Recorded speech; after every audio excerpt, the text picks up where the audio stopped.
सरकार ने बहुत कुछ चीजें करने का ये बहुत अच्छा अवसर देखा है। ये अवसर देखा है बिकॉज़ विरोध होना मुमकिन नहीं है।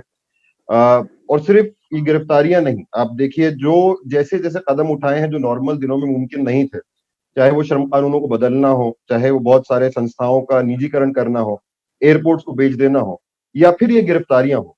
सरकार जानती है कि इस समय उनका विरोध नहीं होगा और जो चीज़ एक नॉर्मल टाइम में मुमकिन नहीं है, उस चीज़ को मुमकिन बनाने के लिए उसने इस लॉकडाउन का समय चुना है। लॉकडाउन किया गया था कर्व को फ्लैटन करने के लिए, कोरोना के कर्व को फ्लैटन करने के लिए, लेकिन यहाँ कहीं न कहीं विरोध को फ्लैटन करने के लिए उसका इस्तेमाल किया जा रहा है। कई सवाल हैं दिल्ली पुलिस से, दिल्ली पुलिस के रवैये को देख के, और मुझे बहुत दुःख होता है ये देख के कि दिल्ली पुलिस किस तरीके से, मतलब हमारा कैपिटल है, देश का कैपिटल है, वहाँ की पुलिस है, एक प्रीमियर पुलिस एजेंसी है, वो अपनी क्रेडिबिलिटी को खुद इतना डैमेज कर रही है, सिर्फ और सिर्फ अपने जो पॉलिटिकल मास्टर्स हैं, उनको सैटिस्फाई करने के लिए। दिल्ली पुलिस से सिंपल सा सवाल है, क्या वजह है और कौन सा वो पॉलिटिकल प्रेशर है, दिल्ली पुलिस साफ-साफ शब्दों में बताए। गिरफ्तारी तो दूर की बात, इंटेरोगेशन तो दूर की बात, आज तक अनुराग ठाकुर जिन्होंने बोला गोली मारो सालों को और उसके 2 दिन बाद जाके जामिया के सामने किसी ने गोली भी चला दी, एक स्टूडेंट की गोली भी लग गई। क्या पॉलिटिकल प्रेशर है, कौन लोग प्रेशर डाल रहे हैं दिल्ली पुलिस पे कि उन पे आज तक एफआईआर भी नहीं हुई? क्या पॉलिटिकल प्रेशर है, दिल्ली पुलिस जवाब दे कपिल मिश्रा पे, आज तक एफआईआर भी दर्ज नहीं हुई है। जब एफआईआर दर्ज करने की बात हुई, कोर्ट ने पूछा कि आप एफआईआर दर्ज क्यों नहीं कर रहे हैं, दिल्ली पुलिस का उस समय बयान था कि उन पे एफआईआर दर्ज करने से माहौल बिगड़ सकता है। मतलब आज तक इतने दिन हो गए, आज तक क्या वो माहौल बिगड़ने की स्थिति आज तक कंटिन्यू कर रही है, लेकिन आज तक इसीलिए आज तक उन पे गिरफ्तारी नहीं हुई। अगर दिल्ली पुलिस चाहती है कि हम उन पे भरोसा करें कि वो एक फेयर, क्रेडिबल इन्वेस्टिगेटिव एजेंसी है, तो दिल्ली पुलिस ये बयान दे, ये बताए कि कौन सा पॉलिटिकल प्रेशर है जो रोक रही है कि कोमल शर्मा और उसके जितने और लोग जो और गुंडे घुसे थे, और जब जेएनयू में घुसे थे, दिन दहाड़े घुसे थे, सबके सामने घुसे थे, दिल्ली पुलिस वहां जेएनयू के बाहर, उस दिन तो रोकने का काम दिल्ली पुलिस ने नहीं किया, लेकिन उसके बाद जब उनकी पुष्टि भी हो गई है कौन लोग हैं, और ये पुष्टि दिल्ली पुलिस ने नहीं करी बल्कि मीडिया के मीडिया कर्मियों ने करी कि ये कोमल शर्मा है, ये यहाँ पढ़ती हैं, आज तक उनका इंटरोगेशन क्यों नहीं हुआ, आज तक उन पर गिरफ्तारी क्यों नहीं हुआ, आज तक उनके ऊपर एफआईआर क्यों नहीं हुआ? अगर इन सवालों का जवाब दिल्ली पुलिस नहीं देगी तो किसी भी इन्वेस्टिगेशन का भरोसा करना बहुत ज्यादा मुश्किल हो जाता है, खास तौर से ये इन्वेस्टिगेशन जो एंटी सीए प्रोटेस्टर्स के खिलाफ कर रहा है और जिन लोगों को गिरफ्तार कर रहा है। ऐसा लगता है कि दो तरीके हैं इन्वेस्टिगेशन करने के। एक तरीका है कि आप तथ्यों के आधार पे, एविडेंस के आधार पे, विटनेसेस के आधार पे इन्वेस्टिगेशन करते हैं और उसके बाद एक कंक्लूजन तक पहुंचते हैं। ये एक तरीका इन्वेस्टिगेशन करने का है, जो फेयर तरीका है। और दूसरा तरीका है जो दिल्ली पुलिस का तरीका है कि आपको एक स्क्रिप्ट मिलती है, कहीं से स्क्रिप्ट मिलती है, और उस स्क्रिप्ट को सही साबित करने के लिए फिर आप कुछ किरदार तलाशते हैं, कुछ कैरेक्टर्स तलाशते हैं कि उन लोगों को कोई ना कोई रोल पकड़ाया जाएगा। और अगर आप इस पूरे केस को देखेंगे तो वही काम किया जा रहा है। पोस्ट फैक्टो, रेट्रोस्पेक्टिवली, कोई इंसान जिसको ऑलरेडी किसी और केस में गिरफ्तार कर लिया है, जैसे खालिद सैफी या इशरत जहां हो, ऑलरेडी वो 20 दिन गिरफ्तारी में रह चुके हैं, जिस दिन वो बेल मूव करते हैं उसी दिन स्पेशल सेल आके उनको दूसरे केस में गिरफ्तार करके और उन पर नई धाराएं लगा देती है।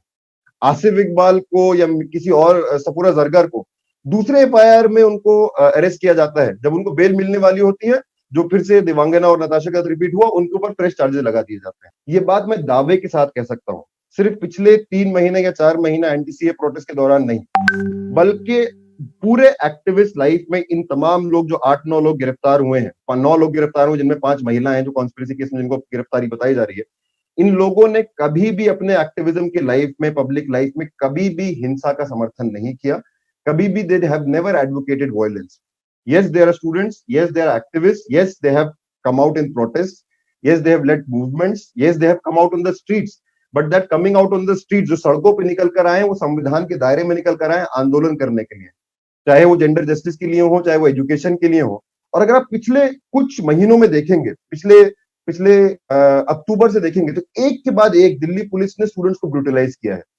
ये सीए प्रोटेस्ट शुरू नहीं हुआ, उससे पहले से ही शुरू हो गया था। जब जेएनयू के छात्र फी हाइक के खिलाफ आंदोलन में निकले थे सड़कों के ऊपर, तो याद होगा किस बर्बरता से पुलिस ने मारा था एक visually challenge student Shashi Bhushan, उसने बताया कि मैं देख नहीं सकता, उसके बावजूद वहां की स्ट्रीट लाइट बंद करके उसको मारा। जामिया मिल्लिया इस्लामिया के छात्रों को आज बताया जा रहा है कि वो लोगों ने हिंसा की साजिश में शामिल है। Jamia students are not perpetrators of violence, Jamia students are victims of violence, the violence that we saw on the night of 15th of December, but there has been no action on that, and after that this is an extension of the same. To criminalize protest, मतलब एक तीर से दो निशाने किए जा रहे हैं। एक तरफ जो लोग विरोध की आवाजें हैं उनको बंद किया जा रहा है, दूसरी तरफ विरोध को एक साजिश का रूप देके कि आने वाले दिनों में कोई भी विरोध ना हो, हर विरोध को किसी साजिश का रूप देके, चाहे वो पहले केसेस में हो जो बाकी वक्ताओं ने बोला या इस केस में हो, ये चीज ये नैरेटिव वो बार बार रिपीट करेंगे और इसका विरोध करना बहुत जरूरी है। यूनिवर्सिटीज पे, चाहे वो जेएनयू हो, उसके बाद जेएनयू से पहले एचसीयू हो, एक कंसिस्टेंट अटैक 2014 से चल रहा है।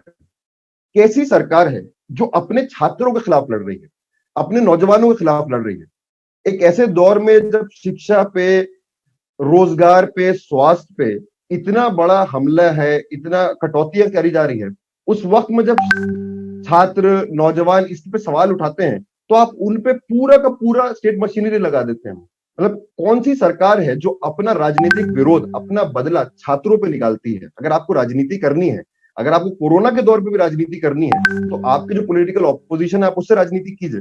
लेकिन अगर आप छात्रों को राजनीति का अपने राजनीति का बदला लेने के लिए आप विक्टिम्स बनाएंगे, तो that speaks volumes about what this government is up to. मुझे इस बात का पूरा भरोसा है, और ये भी भरोसा है कि पुलिस भी इस बात को जानती है कि ये सारे केसेस बेबुनियाद हैं।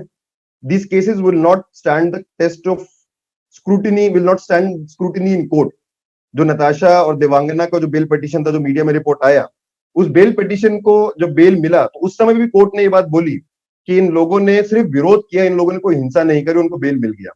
आने वाले दिनों में सब लोग छूटेंगे, सब लोग बेगुनाह साबित होंगे, ये बात पुलिस भी जानती है। लेकिन यूएपीए जैसा कानून इस्तेमाल करके जब तक वो होगा, जब तक वो बेगुनाह साबित होंगे, जब तक वो बेल में छूटेंगे, बहुत समय वो ऑलरेडी जेल में गुजार चुके होंगे। कई कई महीने तक उनको चार्जशीट भी पेश नहीं करनी है। बेल बहुत डिफिकल्ट है इस दौरान, और ये प्रोसेस जो है कि एक साल, 6 महीना, 8 महीना, 10 महीना, यही प्रोसेस उनकी सजा बनेगी।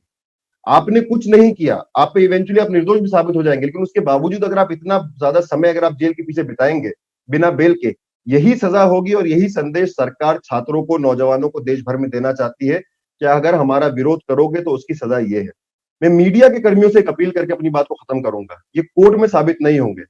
ये अवसर सरकार ने लॉकडाउन को इसलिए ही देखा है, विरोध तो दूर की बात, इसमें मीडिया पे भी चर्चा नहीं होगी, मीडिया का भी ध्यान इस तरफ नहीं जाएगा।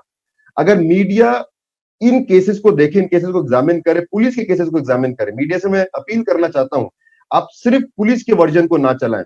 आप पुलिस से सवाल पूछिए, उन सारी चीजों को, इस बात पे सवाल पूछिए कि जब 6 मार्च को एक एफआईआर होती है, वो एफआईआर में सारे बेलेबल सेक्शंस हैं, उसके कुछ दिनों बाद उसमें नए सेक्शन जोड़ दिए जाते हैं, उसमें कुछ और दिनों बाद उसमें यूएपीए जोड़ दिया जाता है, जब किसी को बेल मिलने वाली होती है उसको किसी और एफआईआर में वो इम्प्लीकेट कर दिया जाता है। इन सब सवालों को जब आप जोड़ेंगे, when you join 2+2, this is not an investigation of a conspiracy, this itself is a conspiracy. The Delhi police is doing at the behest of its political masters. It seems that the Delhi police has two sets of rules. One set of rule for the supporters and those aligned with the ruling party, where they can get away after doing everything. Komal Sharma can get away after assaulting students and teachers of Jawaharlal Nehru University. Anurag Thakur and Kapil Mishra and other BJP leaders can get away with making the most provocative speeches where they openly incite violence in the presence of Delhi police, and not even an FIR is filed against them. And there is another set of rule for those who oppose the government, and they will be punished simply for the fact that they oppose the government, even if they have committed no crime. This is very alarming, and we all should be bothered about this.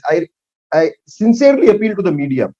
This is being exploited, the fact that we do not have enough focus on this story right now. If there is enough scrutiny of this case, this entire case that the Delhi police is trying to build, this entire cock and bull story that Delhi police is trying to build, this will collapse like a pack of cards.